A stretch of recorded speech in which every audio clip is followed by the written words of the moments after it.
Bismillahirrahmanirrahim. Assalamu alaikum. How are you all? Hope you all are fine.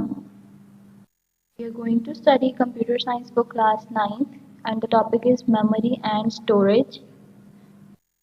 Students, हमारे पास chapter number 2 का एक topic है memory and storage. इसको हम discuss करते हैं कि मेमोरी क्या होती है और स्टोरेज क्या होती है हमारे पास.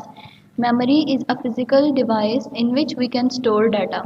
तो हमें सबको पता है ऑब्वियसली मेमोरी, आप सब जानते हैं इस चीज़ को कि मेमोरी वो डिवाइस होती है जिसके अंदर हम लोग क्या करते हैं, डाटा को स्टोर करते हैं. कोई भी फिजिकल मतलब कोई भी ऐसा हार्डवेयर डिवाइस जिसके अंदर हम अपने डाटा को स्टोर करते हैं उसको हम मेमोरी कहते हैं. मेमोरी जो है वो कंप्यूटर सिस्टम के अंदर होती है. सिस्टम के अंदर जो होती है हमारे पास उसको हम कहते हैं कि वो मेमोरी है. देखिए यहाँ पे टाइप ऑफ मेमोरी कितनी है. हमारे पास 2 टाइप्स ऑफ मेमोरीज हैं. Number 1 is volatile memory and the second one is non volatile memory. जो वॉलेटाइल मेमोरी है वो हमारे पास है रैम. उसकी एग्जांपल है हमारे पास रैम. उसमें क्या होता है कि हमारा जो डाटा है वो स्टोर रहता है लेकिन टेम्परेरीली. परमानेंटली रैम के अंदर जो हमारा डाटा है वो स्टोर नहीं रहता है, इसलिए उसको हम कहते हैं वॉलेटाइल मेमोरी है. जब तक अब क्वेश्चन हमारे पास ये आ जाता है कि वो कब तक जो डाटा है वो सेव रहता है रैम के अंदर. तो वो डाटा जो है वो उस टाइम तक सेव रहेगा जब तक कि हमारा जो सिस्टम है वो हमारा कंप्यूटर सिस्टम जो है वो पावर ऑफ नहीं हो जाता है. जब तक तब तक वो डाटा उस सिस्टम के अंदर स्टोर रहेगा. कहाँ पे? रैम के अंदर, उसकी वॉलेटाइल मेमोरी के अंदर. वो टेम्परेली डाटा को स्टोर करता है. और जो नॉन वॉलेटाइल मेमोरी होती है उसके अंदर हमारा जो डाटा है वो ज़्यादा देर तक के लिए स्टोर रहता है. इसकी एग्जांपल अगर हम ले लें तो हार्ड डिस्क वगैरह हम ले सकते हैं इसकी एग्जांपल में.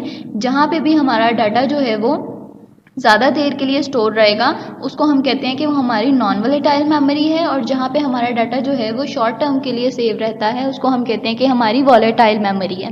अब हमारे पास जो क्वेश्चन आ जाता है वो ये आता है कि हम डाटा को सेव किस तरीके से करते हैं. कंप्यूटर की मेमोरी में जो डाटा है वो सेव किस तरीके से होता है, तो उसको हम आगे डिस्कस करते हैं.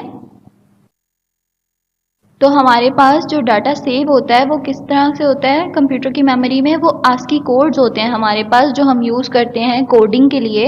उसके अंदर हमारा जो डाटा है उसके थ्रू, उसकी हेल्प के थ्रू हम लोग डाटा जो है उसको सेव कर सकते हैं. अब आस्की कोड्स क्या होते हैं हमारे पास? आस्की कोड्स हमारे पास बेटे वो कोड्स हैं, हमने बात की थी कि कंप्यूटर जो है वो वर्किंग करता है 0 और 1 की लैंग्वेज में जो कि बाइनरी लैंग्वेज है. इसके अलावा जितने भी नंबर्स हैं ABCDEFGH या कोई नंबर्स वगैरह जो हैं वो उसको समझ में नहीं आते हैं क्योंकि उसकी लैंग्वेज जस्ट जो 0 और 1 की लैंग्वेज है वो है. तो वो क्या करता है कि जो भी हम उसको देते हैं, डाटा प्रोवाइड करते हैं, पहले वो उसको चेंज करता है अपनी लैंग्वेज के अंदर, उसके बाद वो उसके ऊपर उसको सेव करता है मेमोरी के अंदर. अब वो चेंजिंग किस तरीके से होती है? फॉर एग्जांपल हम लोग एक नेम है हमारे पास अली का. तो जो अली का नेम है हम लोग अली का देखेंगे. ए का यहाँ पे देखें हमारे पास जो कोड है आस्की कोड वो है 97. जब हमारे पास 97 आ गया स्मॉल ए का, अगर हम कैपिटल ए देखें तो यहाँ पे आप एक बात नोट करें कि कैपिटल और स्मॉल जो अल्फ़ाबेट्स हैं उनके जो कोड्स हैं वो डिफरेंट हैं. अगर कैपिटल ए है तो हम 65 को देखेंगे, अगर स्मॉल ए है तो हम 97 को देखेंगे. हम इसका क्या करते हैं, फॉर एग्जाम्पल हम लोग कैपिटल ए को देखते हैं. कैपिटल ए का कोड है 65, तो 65 का हम एलसीएम लेंगे. हमने देखा था कि जब भी हम लोग बाइनरी में कन्वर्ट करेंगे डेसिमल से तो हम लोग हमेशा क्या करेंगे, हम लोग 2 के साथ उसका एलसीएम ले लेंगे.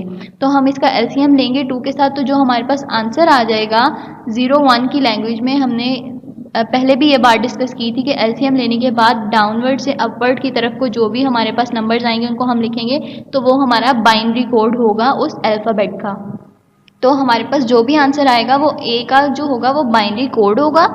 ए हमारे पास कंप्यूटर की मेमोरी में उस कोड के अकॉर्डिंगली ही सेव होगा. फॉर एग्जांपल वो 010101 भी हो सकता है. इस तरीके से जब हम एलसीएम लेंगे तो जो हमारे पास कोड आएगा वो ए का होगा. उसी तरीके से आगे अली में ALI अगर स्पेलिंग है तो उसके बाद हम कैपिटल एल को देखेंगे, उसका कोड जो है वो 76 है. सेम एज इट इज़ उसी मेथड से हम लोग क्या करेंगे, एलसीएम ले लेंगे उसका. और इसी तरीके से हम उसको जब ले लेंगे तो जो हमारे पास एक कोड आएगा A, L और I की वैल्यू को मिला के वो हमारा कंप्यूटर की लैंग्वेज में उस तरीके से उस बाइनरी कोड में अली जो है वो सेव होगा.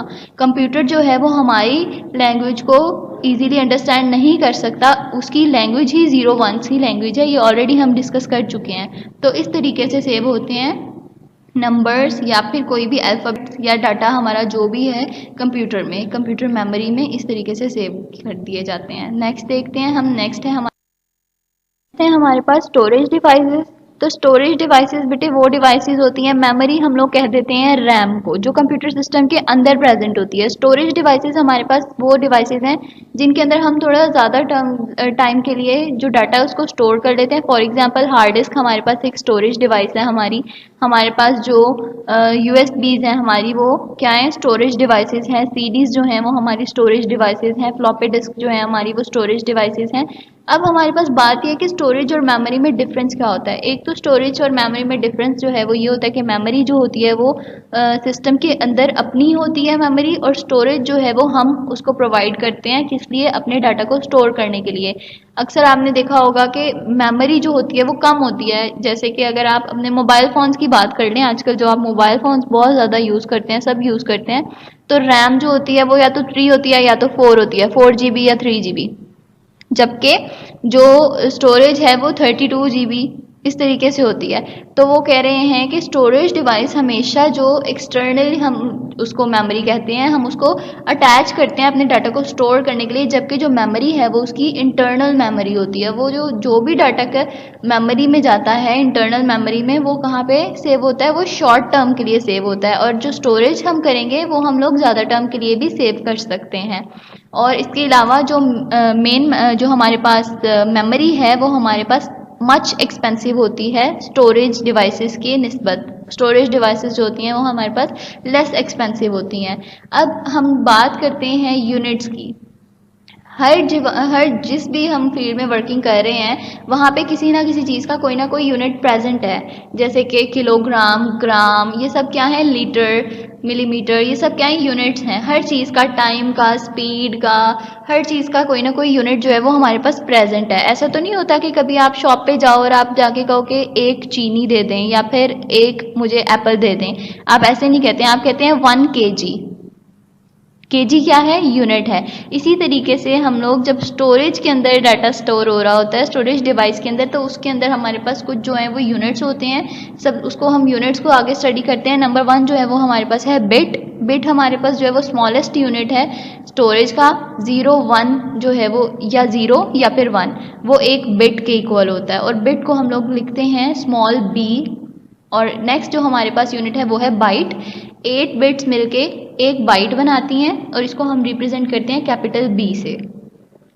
फिर उसके बाद हमारे पास है किलो बाइट्स। 1024 बाइट्स मिलके 1 KB बनाती हैं, मतलब किलो बाइट। फिर उसके बाद नेक्स्ट है मेगाबाइट। 1024 किलो बाइट्स मिलके 1 मेगाबाइट बनाती हैं। Gigabyte, 1024 megabytes is equal to 1 gigabyte. फिर नेक्स्ट है हमारे पास terabyte. 1025 gigabytes is equal to 1 terabyte. And next is petabyte. 1024 terabytes is equal to 1 petabyte. हमारा आज का टॉपिक बहुत ही इजी छोटा सा टॉपिक है हमारे पास, स्टोरेज और मेमोरी।